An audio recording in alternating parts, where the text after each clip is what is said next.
अगर आपको हमारी कहानियां पसंद आती हैं तो हमारे इस चैनल को जरूर सब्सक्राइब करें। यह आज से करीब कई बरस पहले की बात है, जब लोग सादा जिंदगी गुजारते थे। एक छोटे से गांव में आबिद नाम का एक नौजवान रहता था। वह अल्लाह पर बहुत यकीन रखता था और रोजी कमाने के लिए मजदूरी करता था। उसका ईमान था कि जो तकदीर में लिखा है वही मिलेगा। आबिद की जिंदगी बहुत सादा और पुरसुकून थी।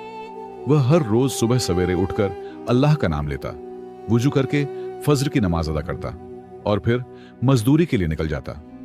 उसके साथ घर में उसके बूढ़े वालिदैन रहते थे, जिनकी खिदमत वह दिलो जान से करता था। गांव के लोग आबिद की मेहनत, ईमानदारी और नरम मिजाज की बहुत तारीफ करते थे, मगर किस्मत को कुछ और ही मंजूर था। एक दिन गांव में यह खबर तेजी से फैल गई कि बादशाह का वजीर करीबी इलाकों का दौरा कर रहा है और नौजवानों को फौज में भर्ती किया जाएगा। यह सुनकर पूरे गांव में खौफ और बेचैनी फैल गई। आबिद के बूढ़े वालिदैन सख्त परेशान हो गए, क्योंकि उनका एक ही सहारा उनका बेटा था। मां की आंखों में आंसू थे और बाप की जबान पर खामोश दुआएं। मगर आबिद ने मुस्कुराकर कहा, अब्बा, जो कुछ अल्लाह चाहेगा वही होगा, वही हमारा हाफिज है। वजीर की आमद से एक दिन पहले आबिद के वालिद ने उसे खामोशी से पास बुलाया। चेहरे पर फिक्र और आंखों में राज छिपा था। वो बोले, बेटा, तुम्हारे नाना ने बरसों पहले एक खजाना छुपाया था, जिसके बारे में सिवाय मेरे कोई नहीं जानता। आबिद हैरान रह गया। वालिद ने आहिस्ता आवाज में कहा, वो खजाना दूर पहाड़ों के पीछे है, मगर वहां पहुंचना आसान नहीं, रास्ता बहुत खतरनाक है। आबिद ने अदब से पूछा, अब्बा, आपने कभी उस खजाने को हासिल करने की कोशिश क्यों नहीं की? वालिद ने गहरी सांस लेते हुए जवाब दिया, बेटा, मैंने कोशिश तो की थी, मगर रास्ते में पहाड़ों का तूफान और खतरनाक जानवर आ गए। उस दिन मैंने समझ लिया कि शायद यह खजाना मेरी किस्मत में नहीं, बल्कि तुम्हारे नसीब में हो।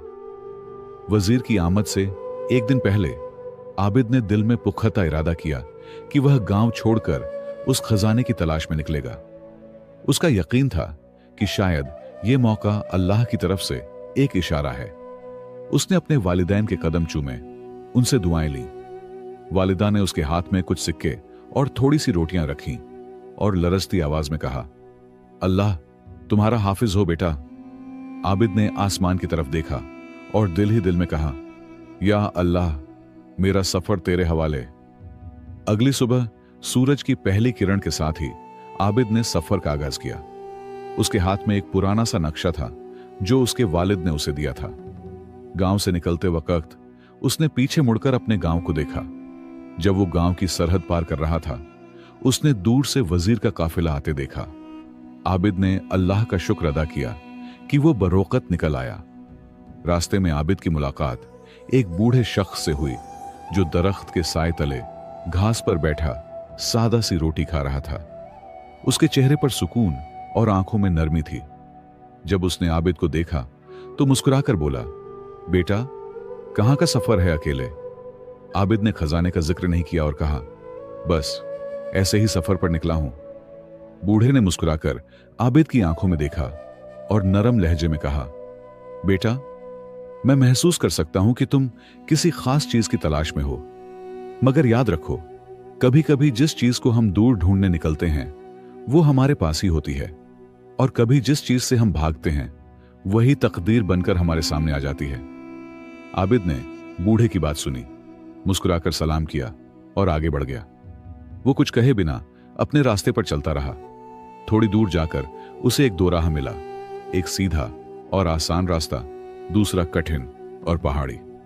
उसने नक्शे पर नजर डाली, जिसमें पहाड़ी रास्ता दिखाया गया था। आबिद ने बिना खौफ के कहा, अल्लाह पर भरोसा है, तकदीर में जो लिखा है वही होगा। आबिद ने अल्लाह का नाम लेकर पहाड़ी रास्ते पर कदम रखा। रास्ता मुश्किल था, मगर उसका हौसला मजबूत। सूरज धीरे धीरे पहाड़ों के पीछे छुपने लगा, तो उसने सोचा कि रात बिताने के लिए कोई सुरक्षित जगह ढूंढनी होगी। कुछ दूर चलने के बाद उसे एक छोटा सा गांव दिखा, जो वादी के किनारे बसा था। उसके दिल में शुक्र का एहसास उठा और वो बोला, अल्लाह वाकई अपने बंदों को कभी अकेला नहीं छोड़ता। गांव पहुंचते ही आबिद ने देखा कि वहां अफरा तफरी मची हुई है। लोग एक कुएं के आसपास जमा थे और शोर मचा हुआ था। पता चला कि एक छोटा बच्चा कुएं में गिर गया है और सब उसे निकालने की कोशिश कर रहे हैं, मगर कोई हिम्मत नहीं कर पा रहा। आबिद ने एक पल भी देर न की, अपना सामान जमीन पर रखा और सीधा कुएं में उतर गया। लोग हैरान रह गए कि एक अजनबी इतनी हिम्मत कैसे दिखा सकता है। काफी कोशिशों के बाद आबिद ने बच्चे को अपनी बाहों में थामकर ऊपर पहुंचा दिया। गांव वाले खुशी से झूम उठे। बच्चे के मां बाप की आंखों से शुक्र के आंसू बहने लगे। बच्चा गांव के सरदार का बेटा था। सरदार ने आबिद को गले लगाया और कहा, बेटा, तुमने आज हमारे लिए जान से कीमती चीज बचाई है। आज रात हमारे मेहमान बनो। कल सुबह तुम्हें इज्जत के साथ रवाना किया जाएगा।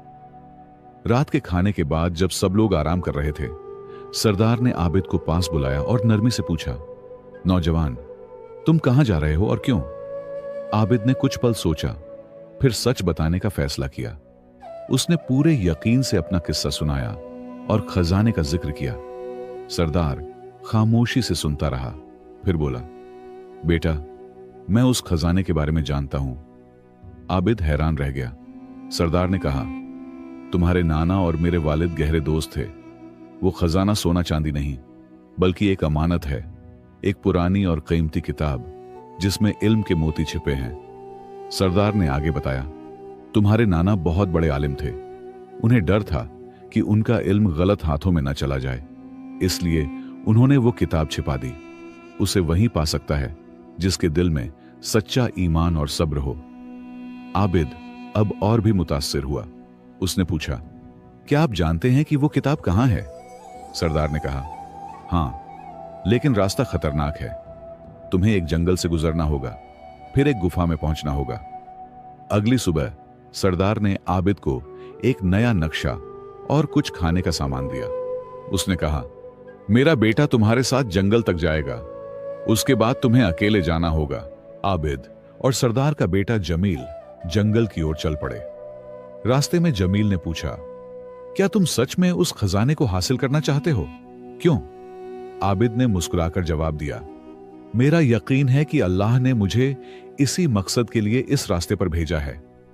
जंगल के किनारे पहुंचकर जमील ने आबिद को एक तावीज दिया और कहा, यह तुम्हें हिफाजत देगा। अगर कभी मुश्किल में पड़ो तो अल्लाह का नाम लेना और इस तावीज को छूना। आबिद ने शुक्रिया अदा किया और जंगल में कदम रखा, बेखबर इस बात से कि आगे कौन सी आजमाइशें उसका इंतजार कर रही हैं। जंगल घना और अंधेरा था।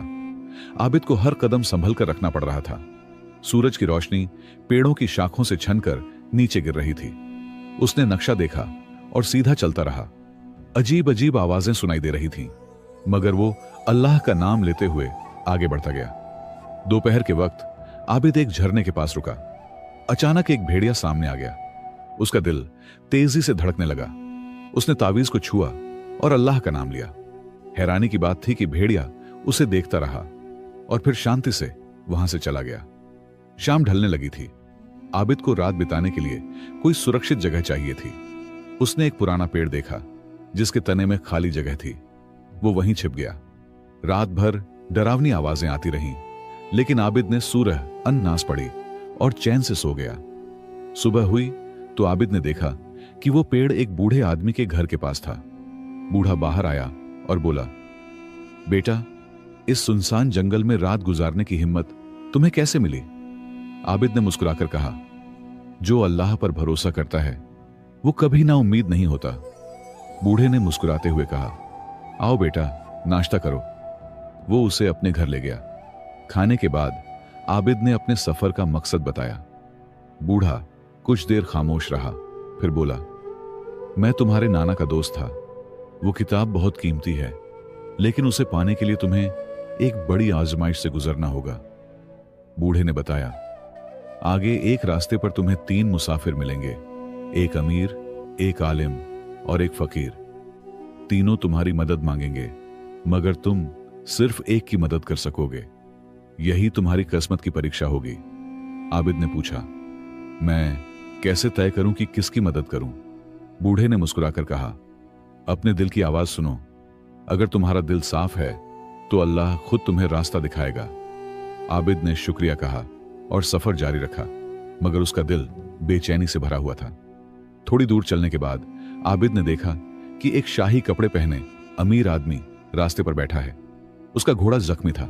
अमीर ने कहा, मुझे शहर तक पहुंचना है, मेरे पास सोना है, तुम्हें इनाम दूंगा। आबिद आगे बढ़ा ही था कि दूसरी आवाज आई। एक बुजुर्ग आलिम भारी किताबें उठाए खड़ा था। उसने कहा, मुझे मदरसे तक पहुंचना है, मेरे पास इल्म है, तुम्हें सिखाऊंगा। अभी आबिद सोच ही रहा था कि तीसरी आवाज आई। एक बीमार फकीर जमीन पर गिरा हुआ था। उसने कमजोर आवाज में कहा, मुझे पानी चाहिए, मैं मर रहा हूं। आबिद के सामने 3 रास्ते थे, दौलत, इल्म और इंसानियत का। उसने गहरी सांस ली और सोचा, क्या यही मेरी तकदीर की असली आजमाइश है?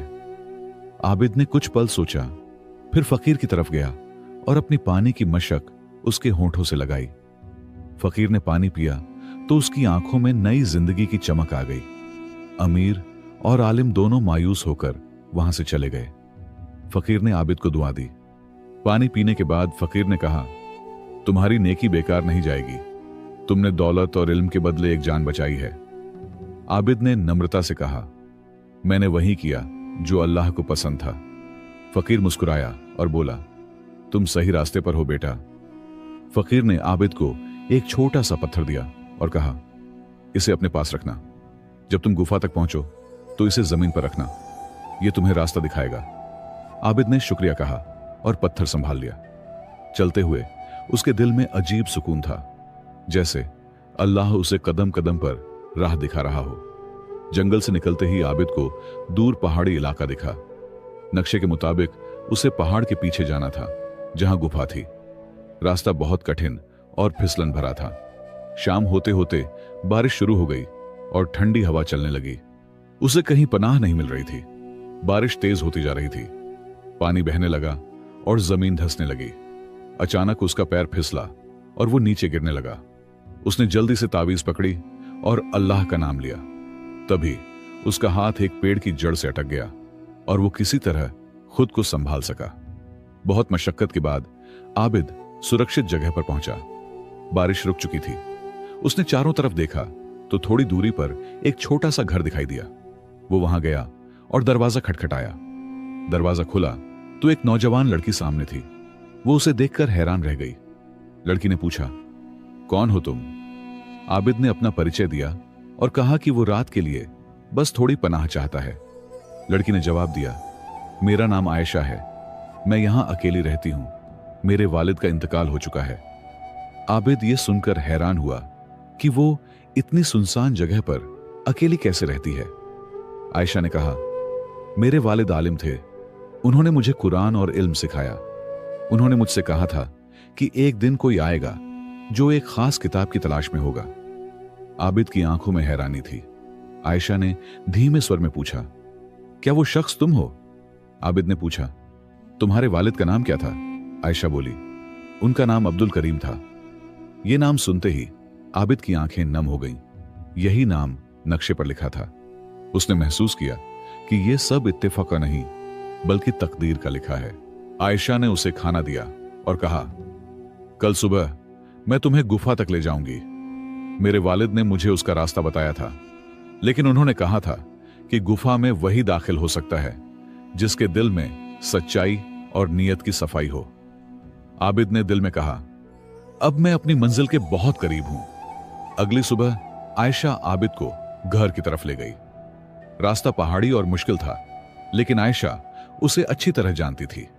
चलते चलते आयशा ने कहा, मेरे अब्बू कहते थे कि हर इंसान की तकदीर उसके आमाल से जुड़ी होती है। तुम्हारे अच्छे आमाल तुम्हें यहां तक ले आए हैं। आबिद ने पूछा, क्या तुम्हें पता है कि इस किताब में क्या है? आयशा ने जवाब दिया, नहीं, मेरे वालिद कहते थे कि जब सही वक्त आएगा सही शख्स इसे खोलेगा। मेरे वालिद इसे नहीं खोल सके। उन्होंने कहा कि उनकी तकदीर में यह नहीं था। दोपहर तक वो एक बड़ी चट्टान के पास पहुंचे। आयशा ने कहा, घर इस चट्टान के पीछे है, लेकिन एहतियात करना, रास्ता खतरनाक है। वो चट्टान के गिर्द गए तो सामने घर का दरवाजा था, अंधेरा और खौफनाक। आबिद ने अपना हाथ जेब में डाला और फकीर का दिया हुआ पत्थर निकाला।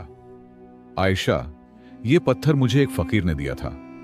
आयशा ने पत्थर को देखा और चौंक गई। ये तो मेरे वालिद का निशान है, तुम्हें यह कैसे मिला? आबिद ने सारा वाकया बताया। आयशा की आंखों में आंसू आ गए। वो फकीर मेरे वालिद थे, वो तुम्हारा इम्तिहान ले रहे थे। वो माजी में भी दूसरों की शक्लें इख्तियार कर सकते थे। अल्लाह की कुदरत है, वो अभी भी हमारी मदद कर रहे हैं। आबिद हैरान रह गया। आयशा ने कहा, मेरे वालिद ने वफात से पहले कहा था, मेरी रूह उसी रास्ते पर रहेगी जहां से किताब का हकदार गुजरेगा। आबिद ने गार में कदम रखा। अंधेरा था, लेकिन आयशा ने मशाल जलाई। वो अंदर गए तो देखा कि घर में कई रास्ते हैं। आबिद ने पत्थर जमीन पर रखा, पत्थर चमकने लगा और एक रास्ता रोशन हो गया। वो रोशन रास्ते पर चलने लगे। अचानक जमीन हिलने लगी और एक पत्थर गिरने लगा। आबिद ने जल्दी से आयशा को बचाया और खुद जख्मी हो गया। आयशा घबरा गई, लेकिन आबिद ने कहा, फिक्र मत करो, मुझे यकीन है कि हम पहुंच जाएंगे। आखिरकार वो घार के अंदर एक कमरे में पहुंचे, जहां एक पत्थर की मेज पर एक पुरानी किताब रखी थी। कमरे में मशालें जल रही थीं। आबिद हैरान था। ये मशालें किसने जलाईं? आयशा ने कहा, ये अल्लाह की निशानी है कि तुम सही वक्त पर आए हो। आबिद ने किताब की तरफ बढ़कर हाथ बढ़ाया, लेकिन किताब खोलने से पहले वो रुक गया। किताब पर एक अजीब कुफल था। कुफल पर लिखा था, यह सिर्फ वही खोल सकता है जिसने दुनिया का सबसे बड़ा खजाना पाया हो। आबिद सोच में पड़ गया। दुनिया का सबसे बड़ा खजाना क्या है? आबिद और आयशा हैरानी से कुफल को देख रहे थे। आबिद ने सोचा, दुनिया का सबसे बड़ा खजाना क्या हो सकता है? आयशा ने कहा, मेरे वालिद अक्सर कहा करते थे कि खजाना चांदी सोना नहीं बल्कि कुछ और है। आबिद ने आंखें बंद की और सोचने लगा। अचानक आबिद को समझ आया, दुनिया का सबसे बड़ा खजाना ईमान है। उसने ये कहते हुए कुफल को छुआ और बिस्मिल्लाहिर्रहमान निर्रहीम पढ़ा। हैरत की बात थी कि कुफल खुल गया। आयशा की आंखों में खुशी के आंसू थे। मेरे अब्बू हमेशा कहते थे कि ईमान ही असल खजाना है। आबिद ने किताब खोली तो उसमें कुरान करीम की तफसीर, तिब, रियाजी और कई उलूम का खजाना था। उन सफ़ों पर आबिद के नाना ने अपना सारा इल्म लिखा था। आखिरी सफ़े पर लिखा था, मेरा खजाना उसके लिए है जिसे अल्लाह ने चुना है। आबिद पढ़ता रहा और उसे पता चला कि उस किताब में शिफा के नुस्खे, हिकमत के मोती और ऐसे राज थे जो आम लोगों की मदद कर सकते थे। आखिरी सफ़े पर एक पैगाम था, इस इल्म को फैलाना, लेकिन सिर्फ नेक लोगों में, ताकि ये गलत हाथों में न जाए। अचानक घर हिलने लगी, चट्टानें गिरने लगीं। आबिद ने किताब उठाई और आयशा का हाथ पकड़कर भागा। वो मुश्किल से बाहर निकले कि घर का दरवाजा बंद हो गया। आबिद ने कहा, अल्लाह का शुक्र है कि हम महफूज हैं, अब हमें घर वापस जाना होगा। रास्ते में आयशा ने आबिद से कहा, तुम मेरे साथ मेरे घर चलो। आबिद ने कहा, नहीं, मुझे अपने वालिदैन के पास जाना है, उनकी खिदमत करनी है। आयशा मायूस हुई। आबिद ने कहा, लेकिन तुम अकेली नहीं रहोगी, मैं तुम्हें अपने गांव ले जाऊंगा। आबिद और आयशा को गांव पहुंचने में 1 हफ्ता लगा। जब वो पहुंचे तो आबिद हैरान रह गया। पूरा गांव बदल चुका था। वहां फौजी कैंप लगा था। एक बूढ़े आदमी ने बताया, बादशाह के वजीर ने सारे नौजवानों को फौज में भर्ती कर लिया। जो बच गए वो भाग गए। आबिद के वालिदैन का घर खाली था। पड़ोसियों ने बताया कि उन्हें शहर ले जाया गया है। आबिद परेशान हो गया। आयशा ने कहा, फिक्र मत करो, हम उन्हें ढूंढ लेंगे। वो शहर की तरफ चल पड़े, किताब के इल्म को इस्तेमाल करते हुए, लोगों की मदद करते हुए। शहर पहुंचकर पता चला कि वहां वबा फैल गई है। आबिद ने किताब से शिफा के नुस्खे निकाले और मरीजों का इलाज शुरू किया। उसकी शोहरत फैल गई। बादशाह के कानों तक खबर पहुंची। उसे बुलाया गया और उसने बादशाह के बीमार बेटे को भी ठीक किया। बादशाह ने खुश होकर आबिद से कहा, जो चाहो मांग लो। आबिद ने अपने वालिदैन को ढूंढने की दरख्वास्त की। जब वालिदैन मिले तो उन्होंने बताया कि वो आबिद को ढूंढ रहे थे। आबिद ने समझा कि तकदीर का लिखा मिलकर रहता है। उसने आयशा से निकाह किया और इल्म को फैलाने लगा, ये समझते हुए कि असल खजाना ईमान, इल्म और अच्छे अमाल हैं। तकदीर का लिखा मिलकर रहता है, लेकिन ये हमारे अमाल से जुड़ा है। आबिद की कहानी हमें सिखाती है कि दुनिया का असल खजाना सोना चांदी नहीं, बल्कि ईमान, इल्म और अच्छे अमाल हैं। जब हम अल्लाह पर भरोसा करते हैं और दूसरों की मदद करते हैं तो रास्ते खुद ब खुद खुल जाते हैं। हमेशा याद रखो, आजमाइशों के बाद ही इंसान अपनी मंजिल पाता है, और जो तकदीर में लिखा है वो हमें जरूर मिलता है, लेकिन उसके लिए सब्र, मेहनत और नेक नियत जरूरी है। असल कामयाबी दुनिया में नहीं, बल्कि इंसान के किरदार में है। दोस्तों, उम्मीद करता हूं कि आपको यह कहानी पसंद आई होगी। अगर पसंद आई हो तो एक लाइक जरूर करें और मेरे चैनल स्टोरीज विद सोहेल को सब्सक्राइब करना ना भूलें। आपका सपोर्ट मेरे लिए बहुत कीमती है। अल्लाह आप सबको हमेशा खुश रखे, सेहतमंद रखे, आप पर और आपके घर वालों पर अपनी रहमत बरसाए और आपकी जिंदगी में बरकत अता करे। आपका हर एक लाइक और सब्सक्रिप्शन हमारे लिए मोटिवेशन है कि हम आपके लिए और भी अच्छी और दिलचस्प इस्लामी कहानियां लाते रहें। अल्लाह आपको हर मुश्किल से बचाए और आपकी हर दुआ कबूल करे। बहुत बहुत शुक्रिया दोस्तों, इतना सपोर्ट करने के लिए। मिलते हैं एक और कहानी के साथ। तब तक के लिए अल्लाह हाफिज।